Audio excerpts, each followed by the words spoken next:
36 जिल्हे, 36 बातम्या. News G9 Maharashtra. उत्तर तुमच्या प्रश्नांची.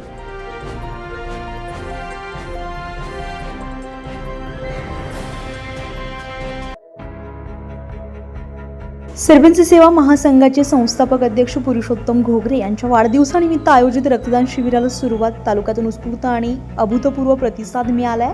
या शिबिरामध्ये तब्बल 401 नागरिकांनी रक्तदान केलंय. रक्तदान चळवळीला प्रोत्साहन देण्यासाठी आणि रस्ता सुरक्षेचा संदेश देण्यासाठी प्रत्येक रक्तदात्याला आयोजकांकडून हेल्मेट भेट देण्यात आलाय. या अनोख्या उपक्रमाची सध्या संपूर्ण तालुक्यात जोरदार चर्चा सुरू आहे. आजकाल राजकीय नेत्यांचे वाढदिवस मोठ्या थाटामाटात साजरे करण्याची प्रथा सर्वत्रच दिसते. मात्र राजकारणाशी जवळीक नसताना आणि भविष्यात कोणत्याही राजकीय लाभाची अपेक्षा न ठेवता पुरुषोत्तम घोगरे यांनी आपला वाढदिवस सामाजिक बांधिलकी जपत साजरा केला.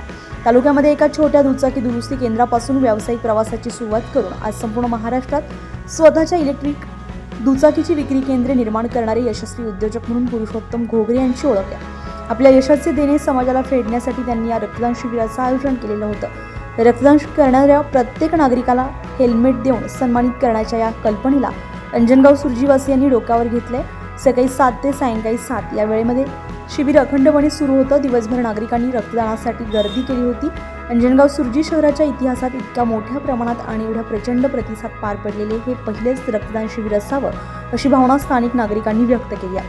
या शिबिराला खासदार बळवंतराव वानखडे आणि आमदार गजाननराव लवटे यांनी प्रत्यक्ष भेट देऊन स्तुत्य उपक्रमाचं जाहीर कौतुक केलंय. आपलं नाव काय?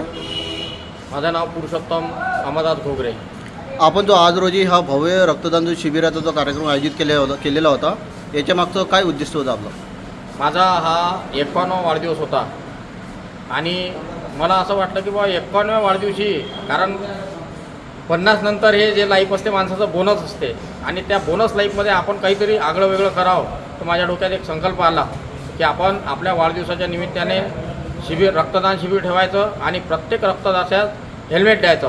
कारण रक्त दिलं तर तिकडे पेशंटचा जीव वाचतो आणि हेल्मेट जर दिलं तर त्या व्यक्तीचा ॲक्सिडेंटपासून बचाव होऊ शकतो आणि त्यांची पण हानी होऊ नाही शकत आणि त्यांच्या कुटुंबाची पण हानी नाही होऊ शकत. या उद्देशाने मी हा रक्तदान शिबिर ठेवला आणि प्रत्येक रक्तदात्यात हेल्मेट वाटण्याचं कार्य केलं. आणि आज रोजी किती लोकांनी रक्तदान केलेलं आहे?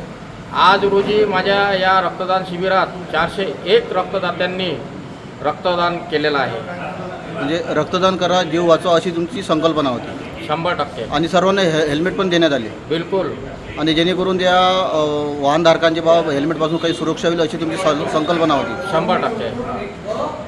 बाकी लोकांना काय संदेश द्याल या रक्तदान शिबिराबद्दल? माझा एकच उद्देश आहे की अनेक लोक वाढदिवस साजरा करतात, पण तो वाढदिवस आपण काय करतो, जेवणावेळ्या मोठे मोठे प्रोग्राम ठेवून बाकीच्या पार्ट्या करून आपण वाढदिवस साजरा करतो. परंतु माझा एक प्रत्येक समाजाला हा आदर्श प्रत्येक समाजाने घ्यावा आणि अशाच प्रकारचे वाढदिवस प्रत्येकाने साजरे करावे. कारण जेणेकरून काय होतो की बरेच लोक असे आहेत, आज आम्ही पाहिलं की ज्यांची परिस्थिती हेल्मेट घ्यायची नव्हती अशा लोकांनी सुद्धा आज रक्त देऊन हेल्मेट घेतले. म्हणजे त्यामागचा उद्देश म्हणायचं एवढं की आज समाजापुढे जर प्रत्येकानं आदर्श ठेवला तर निश्चितच एक आपला हा देश विकसित झाल्याशिवाय राहणार नाही आणि जे आरोग्य यंत्रणा आहे ती आरोग्य यंत्रणा पण सुधारल्याशिवाय राहणार नाही. न्यूज G9 महाराष्ट्रासाठी स्पेशल रिपोर्टर मंगेश शिंगळे, अमरावती.